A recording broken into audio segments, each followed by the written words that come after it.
오늘 성경 본문은 야고보서 4장 1절로 10절 말씀입니다.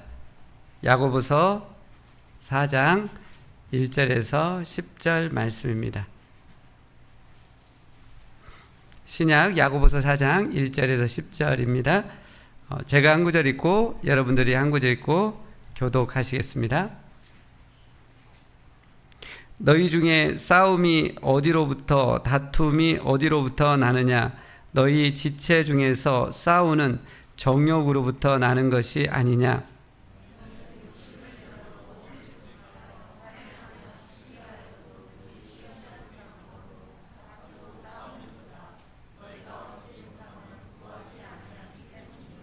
구하여도 받지 못함은 정욕으로 쓰려고 잘못 구하기 때문이라.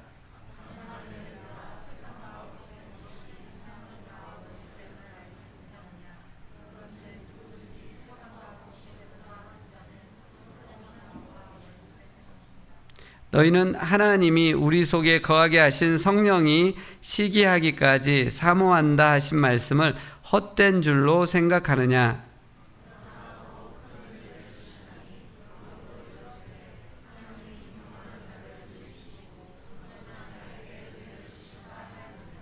그런즉 너희는 하나님께 복종할지어다. 마귀를 대적하라.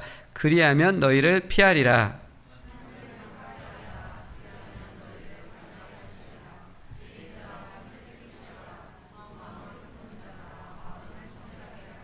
슬퍼하며 애통하며 울지어다. 너희 웃음을 애통으로 너희 즐거움을 근심으로 바꿀지어다. 주 앞에서 낮추라. 그리하면 주께서 너희를 높이시리라. 아멘. 2018년부터 2020년 3월까지 한국에 큰 충격적인 사건이 있었습니다. 온라인상에서 디지털 성착취물을 제작하고 유포해서 많은 피해를 입힌 사건이었습니다.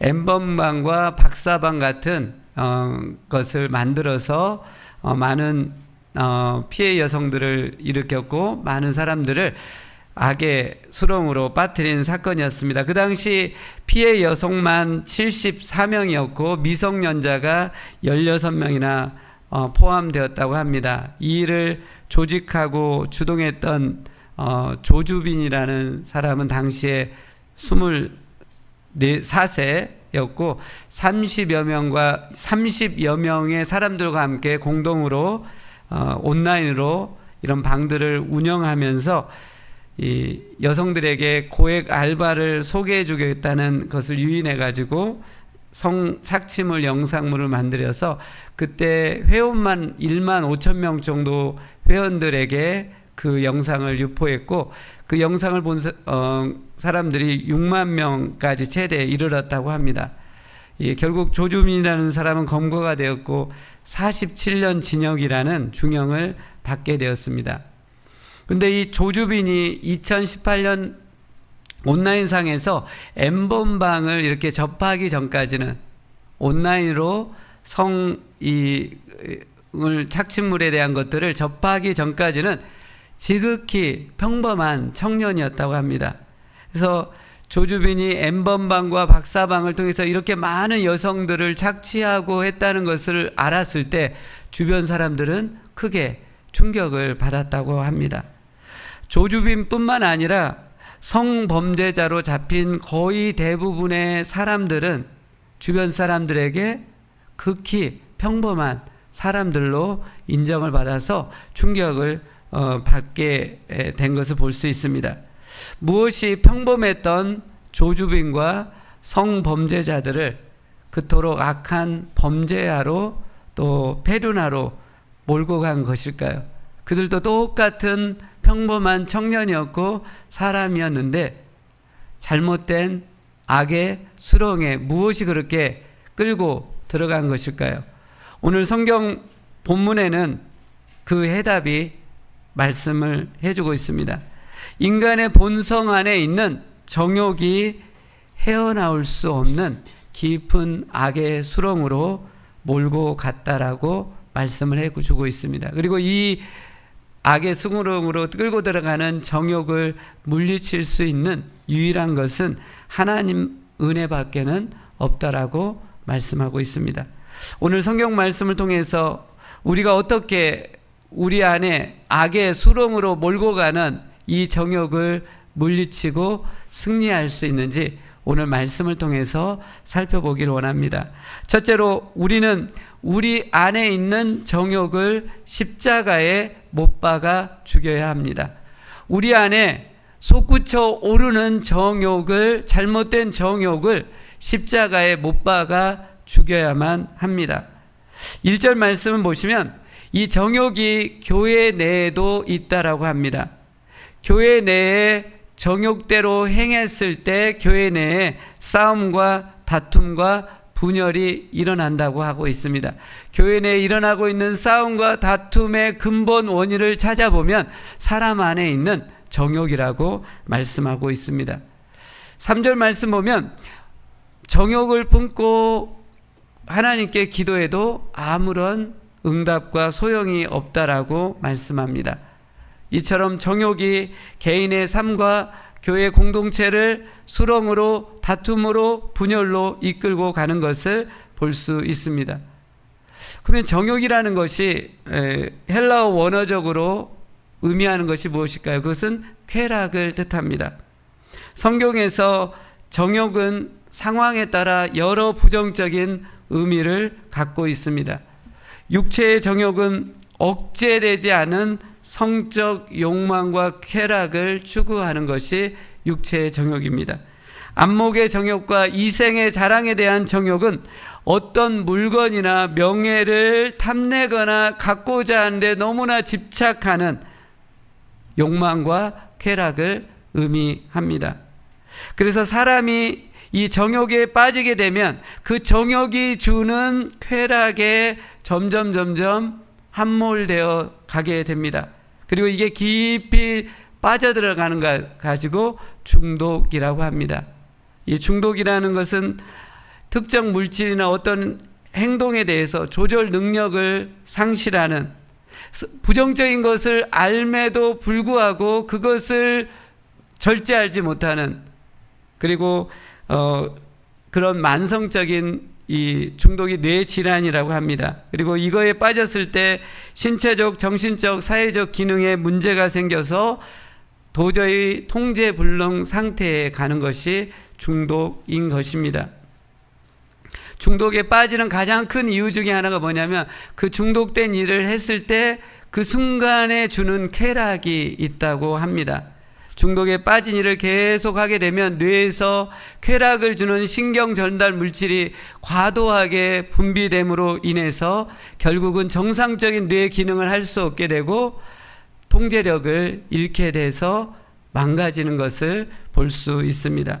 중독에 빠지면 그 쾌락을 혼자 힘으로 제어할 수 없기 때문에 거기서 헤어나올 수 없는 수렁까지 빠지는 것을 볼 수 있습니다. 전에 도박 중독에 빠진 것이 헤어나오기가 얼마나 어려운지에 대해서 이런 얘기가 있습니다. 한 사람이 도박에 빠졌습니다. 화투 아시죠? 화투. 네, 다 잘 아시는데 모른 척. 네, 저도 중학교 때 시골에 있다 보니까요. 시골은 좀 물이 좀 안 좋았던 것 같아요. 저희 동네는 이 명절 때만 되면 화투를 그렇게 많이 했어요. 네, 화투를 중학생들이 모여가지고 밤을 새면서 화투를 했던 기억이 지금도 있습니다. 저희 동네에서 버티기라고 했는데 2장 가지고요, 막 장땡 나오고 최고는 38광땡. 네, 네, 38광땡은 나온 적은 없지만 여하튼 이 도박에 이 중독에 빠진 사람이 있었다고 합니다. 근데 이것을 끊기 위해서 재산을 많이 잃었기 때문에 결심을 한 게 오른팔을 끊어내버리면 이 화투를 끊겠다 해가지고 오른팔을 끊어버렸다고 합니다. 잘라버렸어요. 그런데 오른팔이 이제 어느 시간이라서 이 아물자 이 사람은 도박에 대한 또 중독이 일어나가지고 이제 가가지고 왼팔로 화투를 쳤다고 합니다. 가족과 와이프가 너무나 고통스러워하고 또 힘들어하니까 이 사람이 다시 결단하고 왼팔을 잘라버렸다고 합니다. 네. 근데 아시겠지만 이제 또 왼팔이 아물어지자 이 사람은 또 다시 도박장으로 가서 발가락에 화투를 끼고 이 도박을 했다라고 합니다. 지어낸 얘기죠. 근데 그만큼 중독에 빠지면 혼자 힘으로 어떤 사생 결단을 하더라도 거기서 헤어나올 수 없음을 이렇게 얘기해주고 있는 것입니다. 정욕이 주는 쾌락에 빠져서 점점 정욕의 수렁 속에 들어가게 되면 결국 개인의 신체적, 정신적, 사회적 기능에 문제가 생기게 되고 삶이 망가지게 됩니다.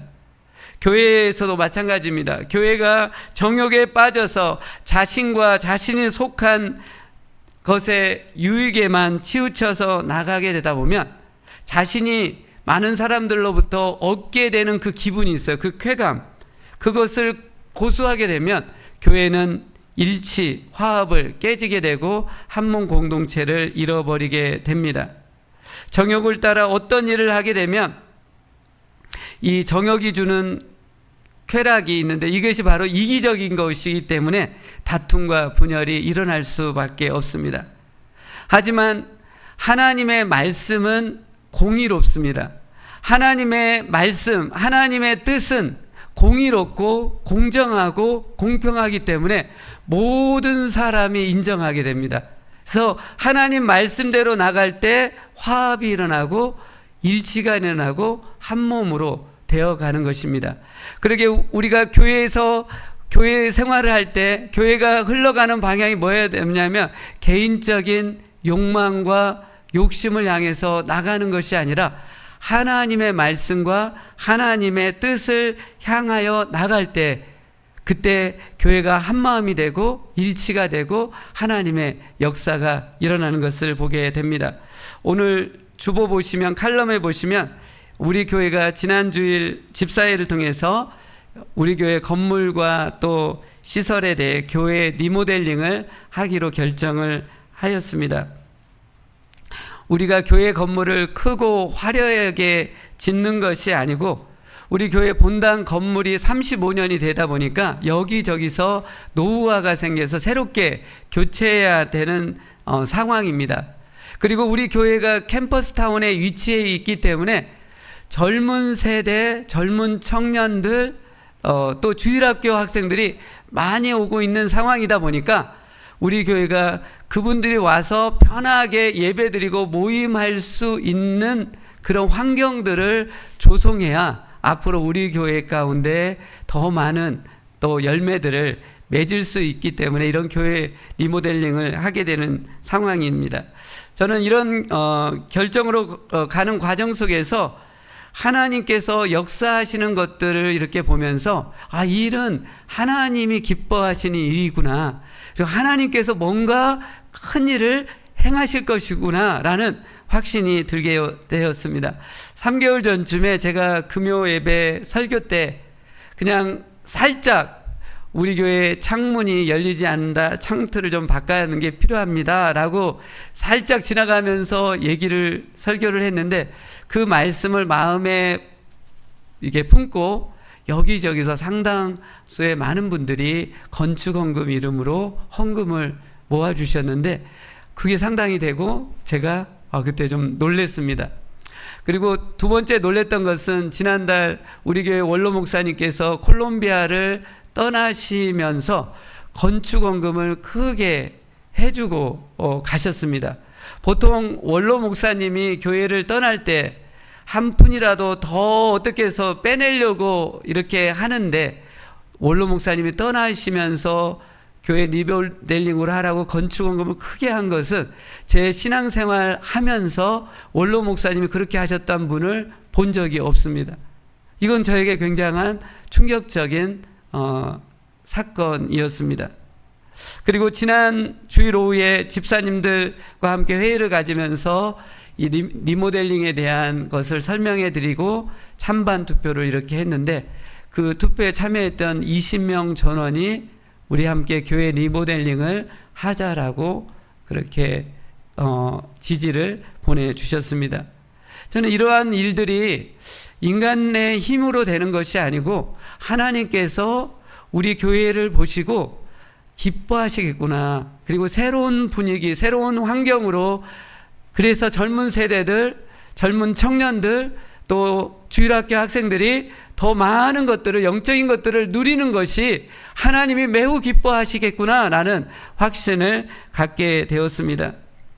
바라기는 우리 교회에 속한 모든 성도님들이 이 일에 함께 한마음으로 기도해 주시고, 또 앞으로 교회 리모델링 이 되어가는 과정 가운데 하나님께서 어떻게 우리 교회 가운데 엄청난 역사를 행해 주실지 기대하며 기도하면서 함께 해 나가면 좋겠습니다. 무엇보다도 우리가 해야 할 일은 뭐냐면 더 하나님께 예배하고 기도에 집중할 때 하나님께서 우리를 통해서 큰 일을 행하실 것을 믿습니다.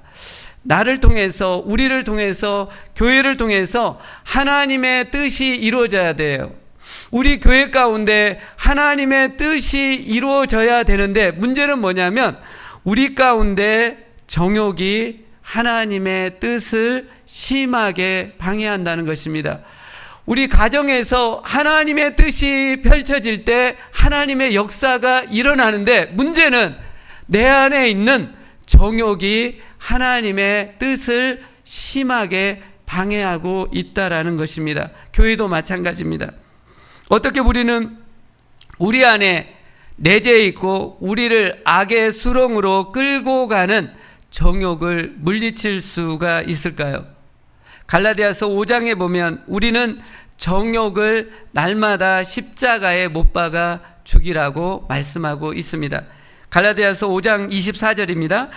그리스도 예수의 사람들은 육체와 함께 그 정욕과 탐심을 십자가에 못 박았느니라. 아멘.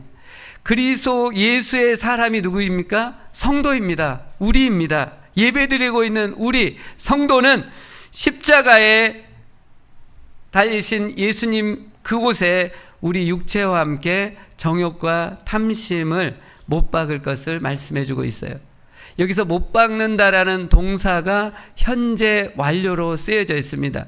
그러니까 십자가에 우리 정욕을 못 박는 것은 이례적으로 단 한 번만 하는 것이 아니라 평생에 걸쳐서 날마다 십자가에 우리의 정욕을 못 박을 것을 말씀해 주고 있습니다.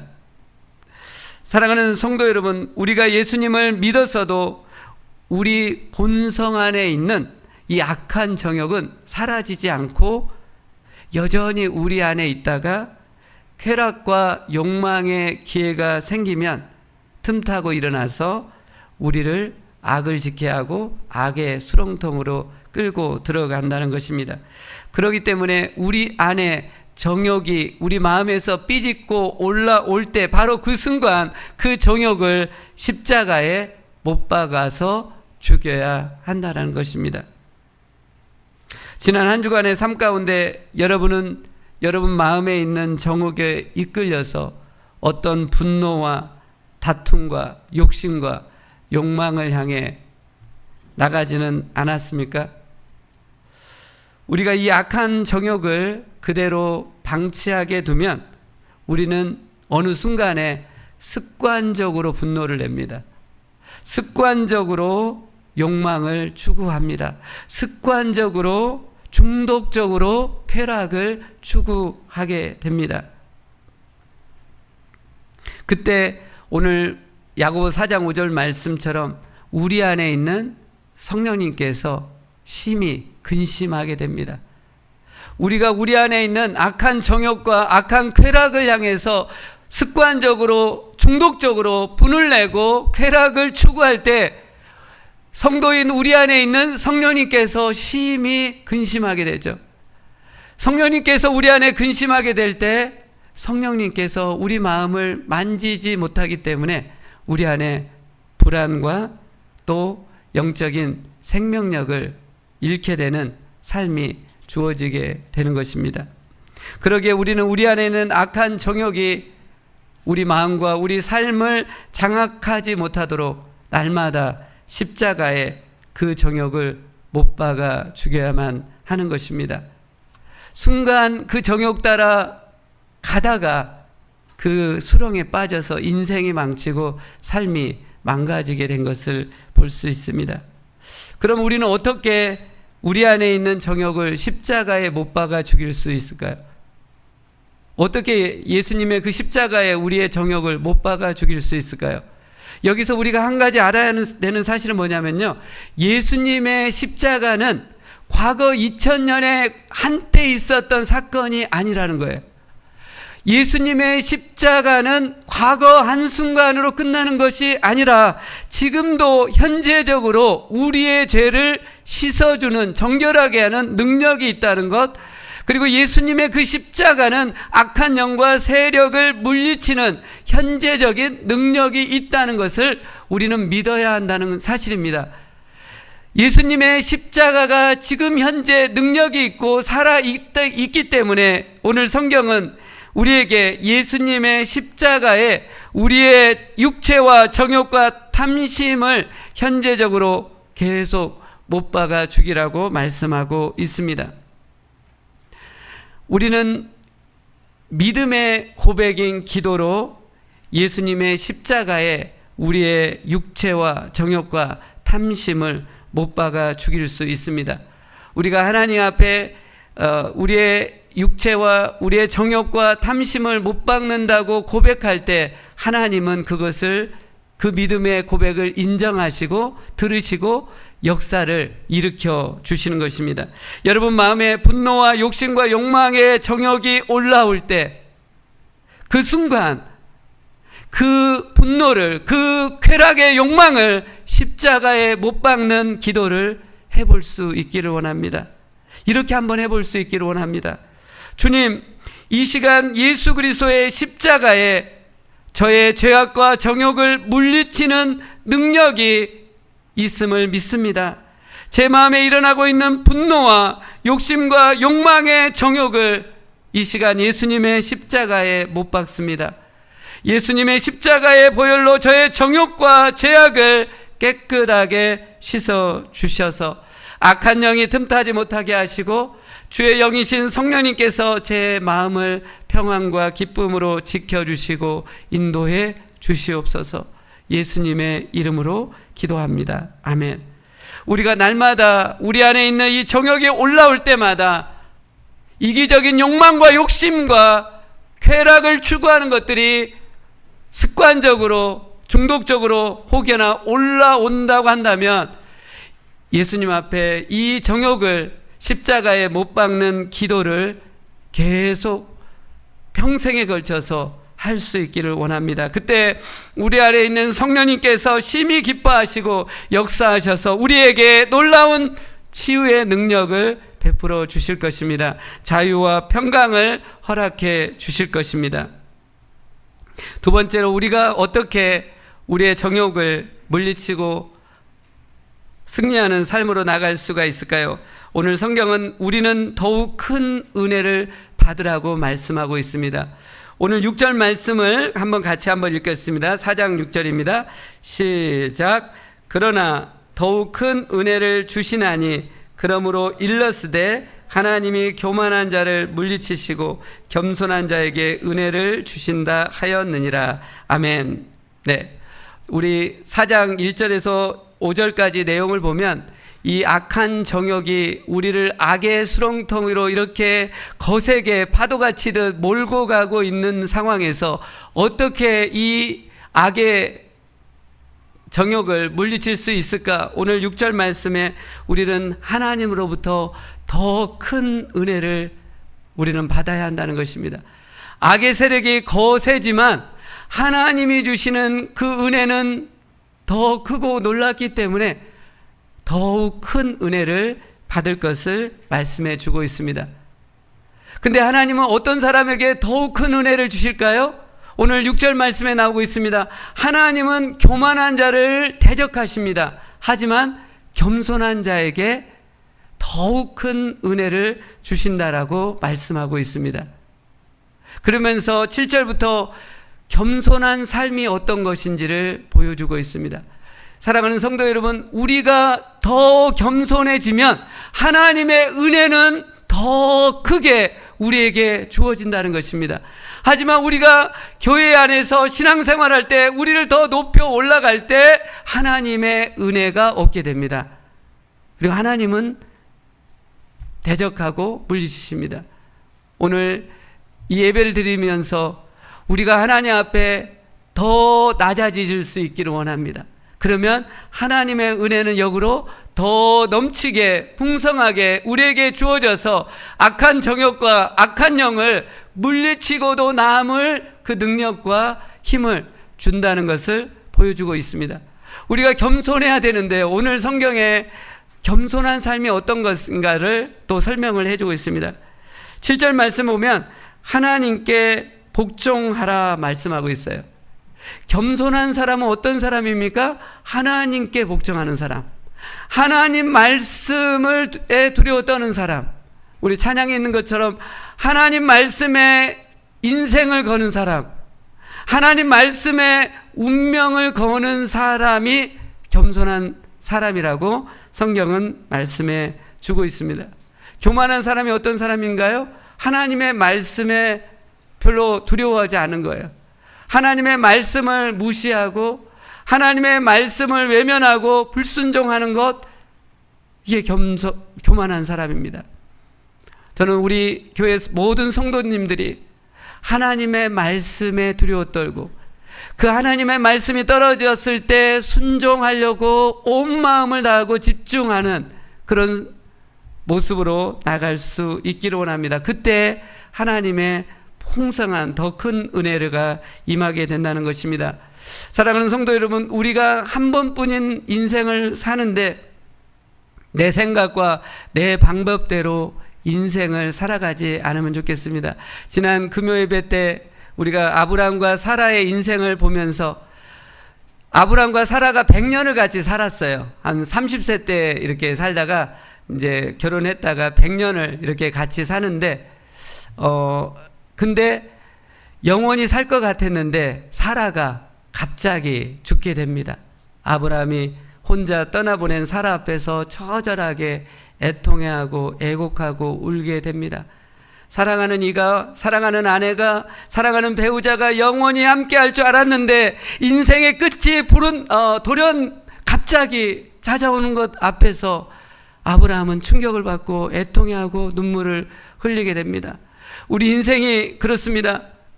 지나간 시간들 보면 갑자기입니다. 그리고 돌발적으로 이별이 오게 됩니다.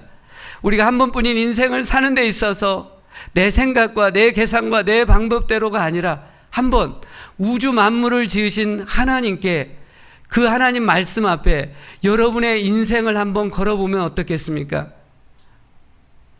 굉장히 익사이팅하지 않을까요? 제가 오랜만에 영어를 제가 아는 단어가 몇 개 있어요. 굉장히 흥미진진한 역사가 일어나게 될 것입니다. 무기력증이 해결이 될 것입니다. 영육간에 강건하게 될 것입니다. 내가 내 생각과 내 고집만 내 틀 속에 갇혀 있다 보니까 이것이 깨지지 않고 가는 거예요. 근데 하나님 말씀 앞에 한번 과감하게 인생을 걸고 나갈 수 있는 우리가 되었으면 좋겠습니다. 우리 교회가 그랬으면 좋겠어요. 하나님의 말씀이 그러니까 하나님의 말씀 앞에 다시 한번 그 믿음을 갖고 도전하게 했을 때 하나님의 기적의 역사, 응답들이 쏟아지게 될 것입니다.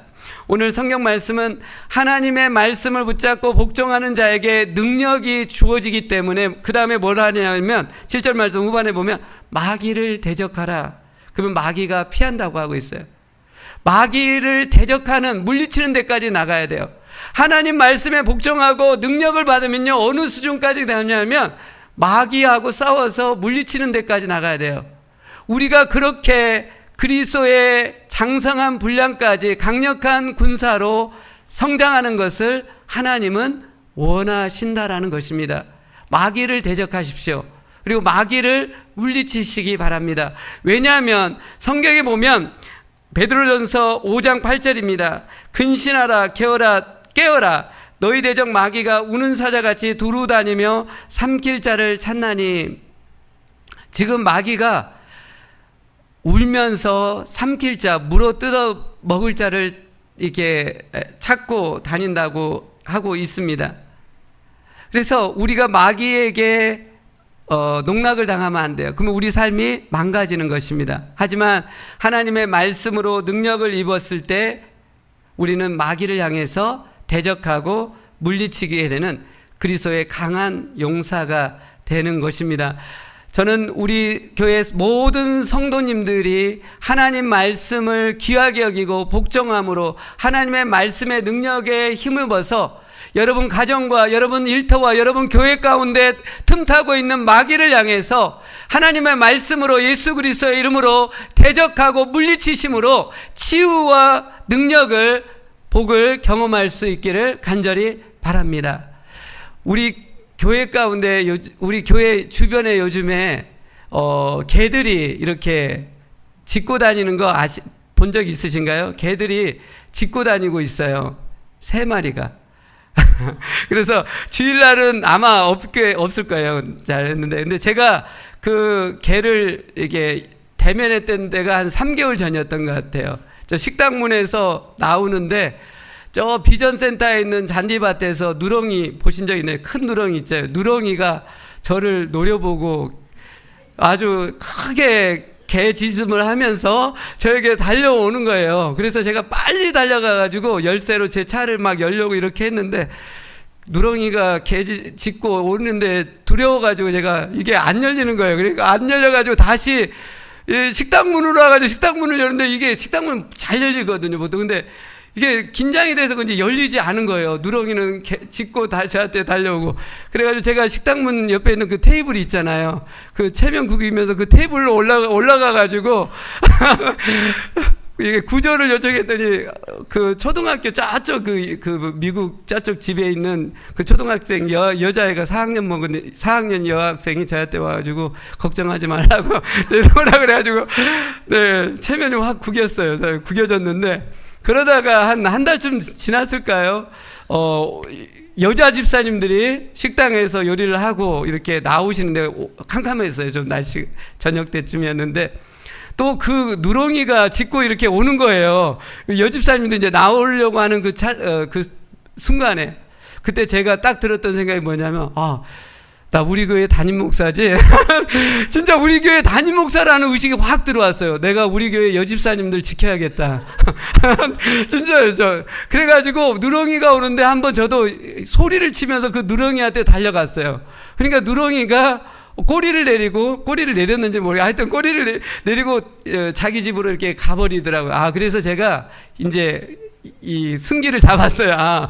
이 애가 올 때 당황하지 말고 나도 소리를 크게 지르고 발을 구르면서 뛰어가며 얘가 도망간다는 것을 이게 이게 보게 되었는데 한 번은 그렇게 누렁이를 쫓아냈더니 누렁이가 개 2마리를 또 해가지고 3마리가 저한테 달려와가지고 그때는 좀 당황을 했지만 그래도 이 애들 겁먹지 않고 그들을 물리쳤는데요.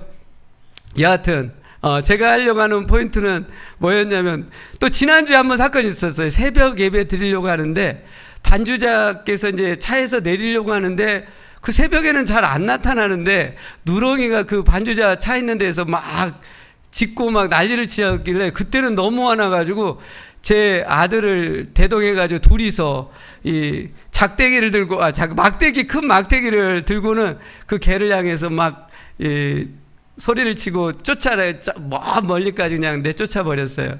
근데 사랑하는 성도 여러분, 이 개가 우리 교회 주변에서 짖고 다니면 얼마나 불안하고 또 신경이 많이 쓰입니까? 근데 그것처럼 마귀가 우리 삶 가운데, 우리 가정 가운데, 일터 가운데 짖고 있고 울부짖으면서 삼킬 자를 찾고 있다는 것들을 우리가 믿음의 눈으로 보시고 겁먹지 마시고 겁먹지 마세요. 체면 구겨지면 안 되니까 겁먹지 마시고 하나님의 말씀의 능력으로 예수 그리스도의 이름으로 그 악한 마귀를 쫓아내 버릴 수 있기를 원합니다. 여러분 쫓아내면요 그 속에 희열이 있어요. 기쁨이 있어요. 제가 이 개 누렁이하고 그 개 3마리를 막 이게 쫓아낼 때 도망가는 거 보면 얼마나 이 희열과 기쁨이 이겼다라는 것들이 오는지 모릅니다. 마찬가지로 우리의 신앙생활 가운데 믿음으로 이 악한 마귀, 우리의 삶을 망가뜨리려고 하고 우리의 평안과 우리 가정의 행복을, 복을 망가뜨리고 깨뜨리려고 하는 이 악한 마귀들을 하나님의 말씀의 능력을 힘입어 예수 그리스도의 이름으로 대적하고 물리칠 때 하나님이 주시는 능력과 기쁨과 자유가 여러분 삶 가운데 주어지게 될 것입니다. 그리고 두 번째로는 우리가 겸손한 삶을 어떻게 사냐면 8절 말씀에 나와 있습니다. 하나님께 가까이 가는 자가 겸손한 자입니다. 우리 8절 말씀 제가 한번 읽어드리겠습니다. 하나님을 가까이 하라. 그리하면 너희를 가까이 하시리라. 죄인들아 손을 깨끗이 하라. 두 마음을 품은 자들아 마음을 선결하게 하라. 오늘 하나님께 가까이 가는 자가 겸손한 자라고 말하고 있습니다. 그리고 하나님께 가까이 간다는 것은 손을 깨끗하게 하는 것, 두 마음을 품지 않고 성결하게 하는 것이라고 말씀하고 있어요. 여기서 손을 깨끗하게 한다는 게 뭘까요? 우리의 행실을 정결하고 깨끗하고 거룩하게 하는 것을 뜻합니다. 두 마음을 품지 않는 것, 성결한 게 뭡니까? 하나님과 세상 사이에 왔다 갔다 하지 않는 것.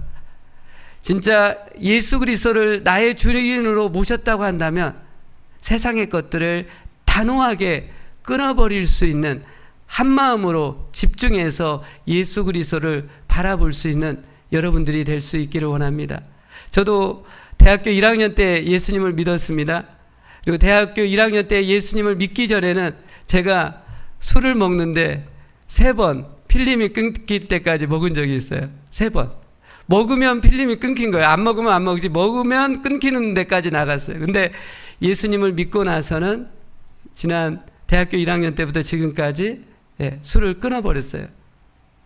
예수님을 믿기 때문에, 예수님이 내 주인이시기 때문에, 나의 하나님이시기 때문에, 예수님이 나의 거룩한 하나님이시기 때문에 예수님께 집중하기 위해서 끊어버리고 집중해서 한 마음을 품고 주님을 나갈 때 성결한 삶이 우리 가운데 주어진다는 것을 볼 수 있습니다. 오늘 손을 깨끗하게 하고 또 한 마음을 품는다는 것은 구체적인 삶 가운데 어떻게 나오냐면 회개를 통해서 나온다는 사실입니다. 오늘 9절 말씀은 회개에 대해서 말씀하고 있습니다. 우리 안에 있는 행실이 죄악되고 불결한 것들, 그리고 우리의 마음이 두 마음을 품고 있는 것들, 그것에 대해서 오늘 9절은 이렇게 말씀하고 있습니다. 슬퍼하며 애통하며 울지어다. 너희 웃음을 애통으로, 너희 즐거움을 근심으로 바꿀지어다. 하나님 앞에 정결하지 못했던 것들, 거룩하지 못했던 것들을 슬퍼하고 애통하며 울면서 끊어버리고 회개할 것을 오늘 말씀해 주고 있습니다. 하나님을 떠나 있는데도 세상적인 어떤 일들로 인해서 웃고 즐거워하지 말라라고 성경은 말씀하고 있어요. 하나님을 떠나서 지금 죄악의 정욕의 구렁텅이에 있는데 세상 일들로 웃고 즐거워하지 말고 애통하고 슬퍼하라고 성경은 말씀하고 있습니다. 이렇게 회개하는 삶이 될 때 당연히 하나님께 가까이 갈 수밖에 없습니다. 그리고 하나님께 가까이 가는 자에게 하나님께서 더욱 큰 은혜를 내려주신다는 것입니다. 사랑하는 성도 여러분, 여러분은 회개하는 삶을 살고 있습니까? 요즘 여러분의 삶 가운데 하나님 앞에서 슬퍼하고 애통하면서 여러분의 죄악을 끊어버리는 회개의 삶을 살고 있으십니까? 오늘 이 회개하는 데 있어서 제일 중요한 게 뭐냐면 죄를 고백하는 것입니다. 하나님 앞에 나아가 우리의 죄를 고백하는 것입니다. 하나님께서는 우리의 마음의 깊은 것까지도 다 알고 있기 때문에, 우리 행실과 모든 것을 알고 있기 때문에 하나님 앞에 나아가 우리의 죄를 남김없이 고백할 때 하나님께서는 우리의 모든 그런 회개의 기도를 들으시고 용서해 주시고 우리의 삶을 깨끗하게 해 주십니다. 근데 회개에 있어서, 죄 고백에 있어서 하나님께 죄 고백하는 것으로 끝나는 것이 아니라 성경은 우리가 피해를 준 사람, 우리가 죄를 범한 사람에게도 가서 죄를 고백하고 그에 합당한 보상을 해줄 것을 말씀해 주고 있습니다. 예수님께서 가장 기뻐하셨던 인물 중에 한 사람이 누가복음 19장에 나오는 세리장이고 큰 부자였던 삭개오였습니다. 삭개오는 세리장이었습니다. 로마 정부에 빌붙어서 유다 백성들의 돈을, 세금을 거짓으로 징수해서 수많은 돈을 벌었던 사람이었습니다. 삭개오는 악한 정욕에 이끌려서 부정한 방법으로 큰 부자가 되었습니다. 그래서 유대 사람들은 이 삭개오를 사람 취급을 하지 않았습니다. 죄인으로 여겼습니다. 외면했습니다. 그런데 어느 날 이 삭개오가 예수님을 만나고 자기의 집에 예수님과 함께 있으면서 예수님을 주님으로, 하나님으로 믿게 됩니다. 그리고 하룻밤 사이에 이 삭개오가 엄청난 결단을 하면서 예수님께 이런 고백을 하게 됩니다. 누가복음 19장 8절입니다. 삭개오가 서서 주께 예수님께 여짜오되 주여 보시옵소서, 내 소유의 절반을 가난한 자들에게 주겠사오며 만일 누구의 것을 속여 빼앗은 일이 있으면 네 갑전이나 네 배로 갚겠나이다.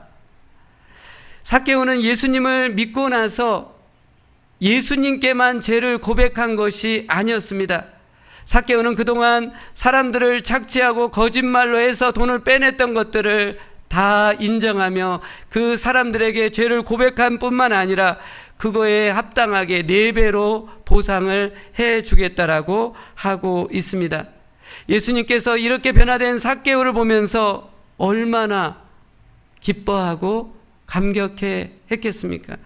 그리고 오늘 구원이 삭개오의 집에 임했다라고 예수님은 선언해 주십니다. 사랑하는 성도 여러분, 우리는 하나님께 죄를 고백하고 회개해야만 합니다. 하지만 거기서 머무르면 하나님의 능력과 영광과 은혜를 받지 못합니다. 지금 현대교회가 하나님께만 회개하려고 그래요. 이건 너무나 쉬운 거예요. 너무 간단한 거예요. 그냥 하나님께만 나와서 회개하려고만 끝을 맺려다 보니까 교회가 능력을 상실해버리고 하나님의 영광을 잃어버리게 된 것을 보게 됩니다. 우리는 사람에게 찾아가야만 합니다. 그리고 그에게 용서를 구하고 그에게 잘못한 것이 있다고 한다면 몇 배 더 그 사람의 마음이 풀릴 때까지 보상하는 데까지 나가야 되는 것입니다. 우리가 하나님의 무한한 은혜와 사랑을 받아서 구원받은 성도가 되었다고 한다면 먼저 나서서 우리의 죄를 자백하고 회개하면서 그에 합당한 보상을 하게 될 때, 그때 하나님의 영광과 은혜와 능력이 우리 삶 가운데 주어지게 될 것입니다. 오늘 이 예배 시간을 통해서 여러분 마음에 고백해야 할 죄가 또 회개할 것이 생각날 수 있기를 원합니다. 그리고 하나님께만 죄를 고백할 것이 아니라 여러분들이 상처를 주고 또 여러분들이 잘못했던 사람에게도 연락하고 찾아가서 용서를 구하고 그에 따른 보상을 하는 데까지, 겸손한 그 자리까지 나갈 수 있기를 원합니다.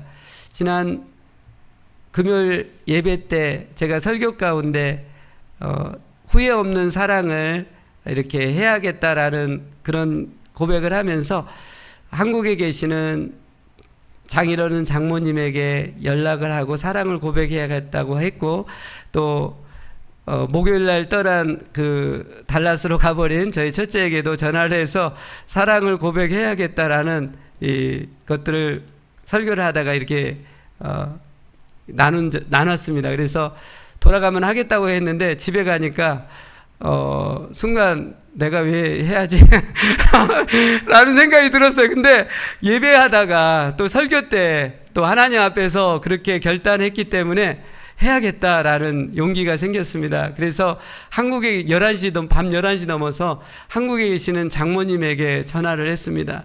장모님은 참 저랑, 네, 장모님이 약간 무뚝뚝하세요. 그리고, 네, 그래가지고, 이렇게 안부도 묻고 이렇게 막 하다가 제가 마지막에 장모님 사랑합니다. 그랬어요. 네, 그러니까 장모님이 순간 당황을 하셨어요.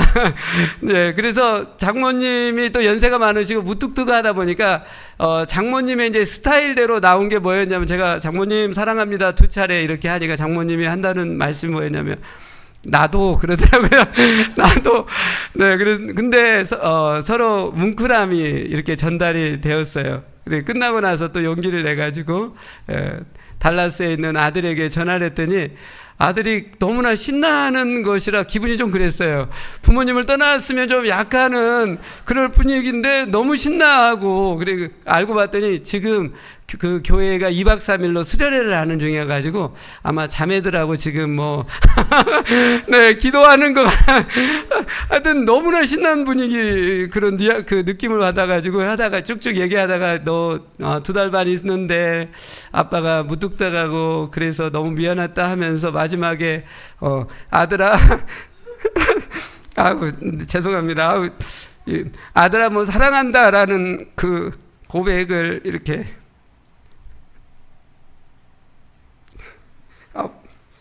의도치 않은 죄송합니다. 네.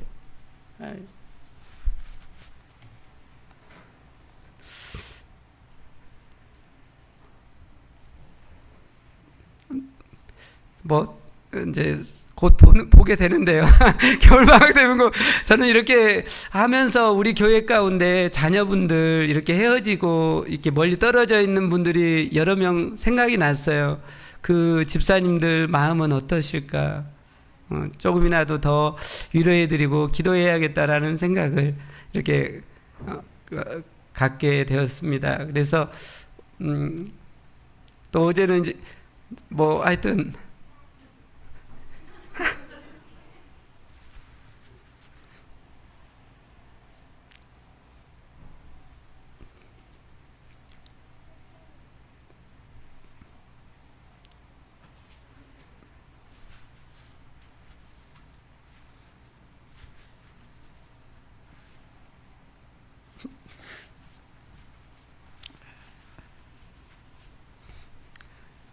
제가 저희 자녀들만 생각하면